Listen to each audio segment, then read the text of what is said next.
మిత్రులందరికీ నమస్కారం. తెలంగాణ రాష్ట్ర ప్రభుత్వం రేవంత్ రెడ్డి సర్కార్ ప్రవేశపెట్టిన 2026-27 సంవత్సరం యొక్క బడ్జెట్ పూర్తిగా కార్మిక వ్యతిరేక బడ్జెట్ ఇది. కార్మికులను పూర్తిగా విస్మరించిన బడ్జెట్ ఇది. ఎందుకు ఈ మాట చెప్తున్నానంటే తెలంగాణ రాష్ట్రంలో సుమారు 1 కోటి మందికి పైగా కార్మికులు ఉన్నారు. వీళ్ళందరూ కూడా ఒక సెక్షన్ ఆఫ్ కార్మికులు వీళ్ళు. 73 షెడ్యూల్ ఎంప్లాయ్మెంట్స్ వర్తించే కార్మికులు వీళ్ళు. వీళ్ళకి సంబంధించి కనీస వేతనాలు సవరించాలని చెప్పేసి 12 సంవత్సరాలుగా పోరాటం చేస్తున్నాం. లేబర్ డిపార్ట్మెంట్ ఈ వేతనాలను సవరించాలి. కాంగ్రెస్ ప్రభుత్వం రేవంత్ రెడ్డి గారు అధికారులకు వచ్చిన తర్వాత 2024 జనవరిలో హడావిడిగా 73 షెడ్యూల్ ఎంప్లాయ్మెంట్లో పనిచేసే కార్మికులకు అందరికీ నేను జీతాలు పెంచుతున్నానని చెప్పి డ్రాఫ్ట్ రిలీజ్ చేశాడు. అంతకుముందు కేసీఆర్ ప్రభుత్వం 2021 సంవత్సరంలో 5 రంగాలకు జీవోలు ఇచ్చాడు. ఆయన ఫైనల్ ఇచ్చాడు కానీ గజెట్ చేయలేదు.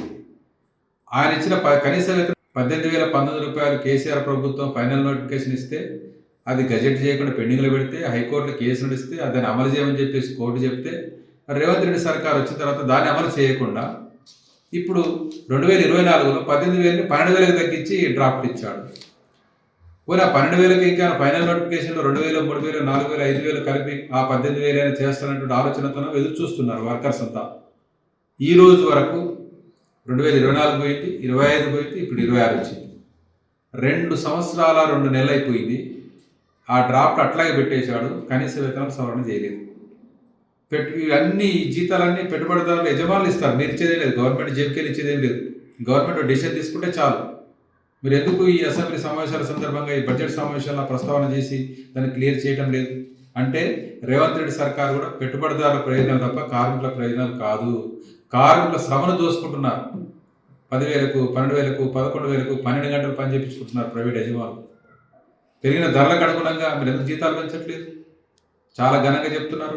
4,16,931 రూపాయలు తెలంగాణ రాష్ట్రంలో తలసరి ఆదాయం అని పెట్టారు. అంటే ప్రతి వ్యక్తికి సంవత్సరానికి మొత్తంగా చూసుకున్నప్పుడు తలసరి ఆదాయం 4,16,930 రూపాయలు అంటున్నారు.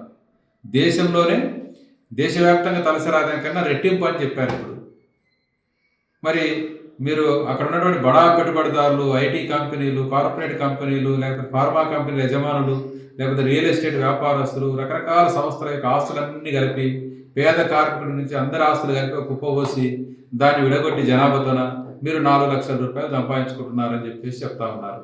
చాలా అభివృద్ధి అయ్యమని చెప్పి చెప్తా ఉన్నారు దేశంలో. మరి ఇది ఎంత తప్పుడు పద్ధతితో చూడండి. జనరల్ లెక్కలు కట్టవచ్చు అట్లా.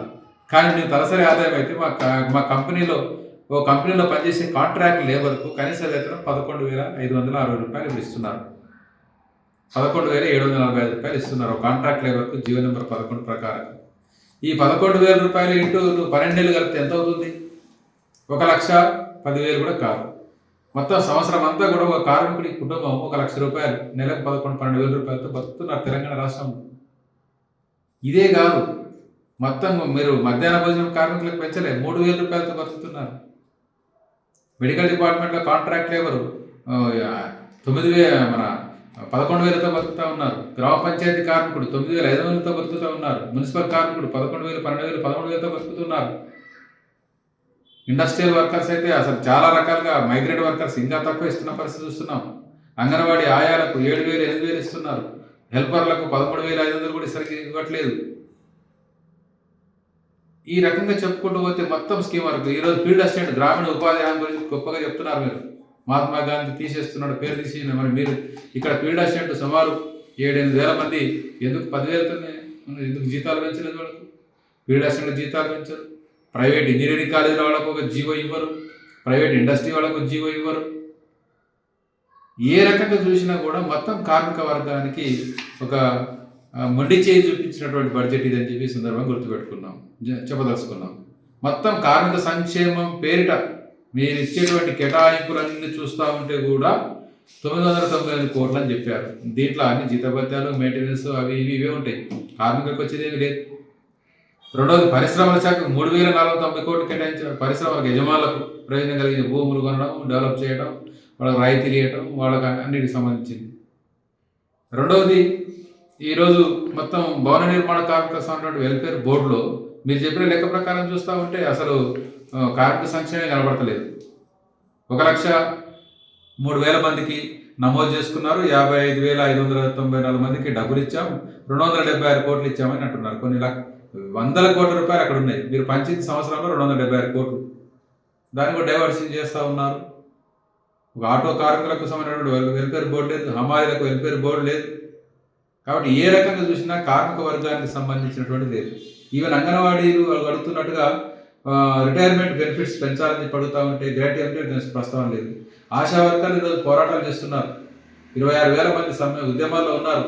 ఈ ఆశా వర్కర్ల ఫిక్స్డ్ వేతనం ప్రస్తావన లేదు. మీ యొక్క కాంగ్రెస్ ఎన్నికల మేనిఫెస్టోలో వీళ్ళకందరికీ హామీలు ఇచ్చారు. ఏ ఒక్క హామీని అమలు చేయకుండా అందరికీ అన్యాయం చేస్తున్న పరిస్థితి ఉంది.